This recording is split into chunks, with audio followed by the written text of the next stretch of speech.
Good morning. This is the time for children, which means, as I always say, it's the time for everyone. I'm so glad that you're here this morning. This morning we read the scripture about Jesus coming to John to be baptized. I know that many of you have been baptized, and if you have, I want you to think about that now. If you remember it, some of you might have been a baby when you were baptized, and some of you haven't ever been baptized, and that's okay too. If you've seen a baptism at Covenant, think about that right now. When we do baptisms at Covenant, I say we remember that Jesus himself went to the river and asked John if he could be baptized. As we try to follow the teachings of Jesus, challenging teachings about loving our neighbors and our earth, caring for the poor and the marginalized, forgiving ourselves and others, making peace, and working for justice, we practice together in community. Ritual is one way we express our connection to each other and to God. Today we will celebrate the ritual of baptism. And then I ask the person being baptized, I say, just as Jesus did, you've come to be baptized. Will you seek to follow the teachings of Jesus by practicing compassion, forgiveness, and equality, and by caring for your neighbor as you care for yourself? And do you know what? Every person I've ever baptized at Covenant has said yes, that they're all going to follow Jesus.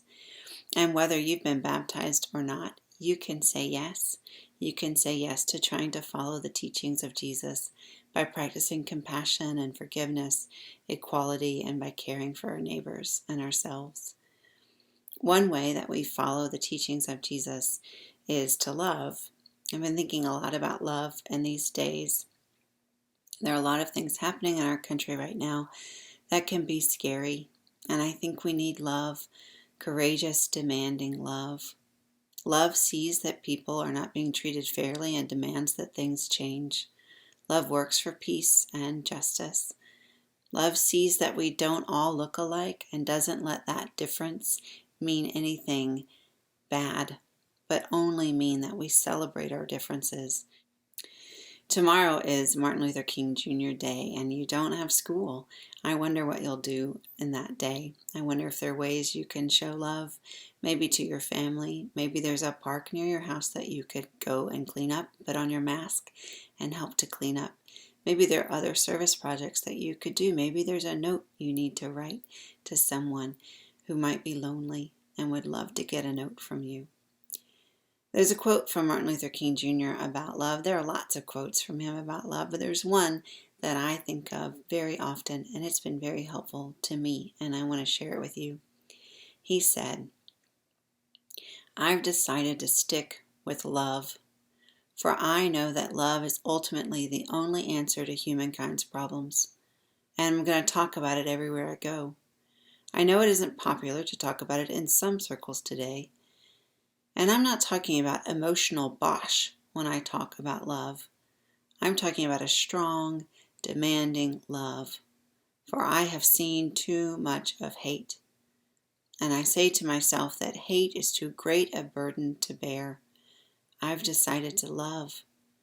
If you're seeking the highest good, I think you can find it through love. And the beautiful thing is that we aren't moving wrong when we do it, because God is love. He who hates does not know God, but he who loves has the key that unlocks the door to the meaning of ultimate reality. I like that quote. I've decided to stick with love too. I hope you'll think of ways that you can put love into action during Martin Luther King Jr. Day tomorrow. Okay, I'll see you soon.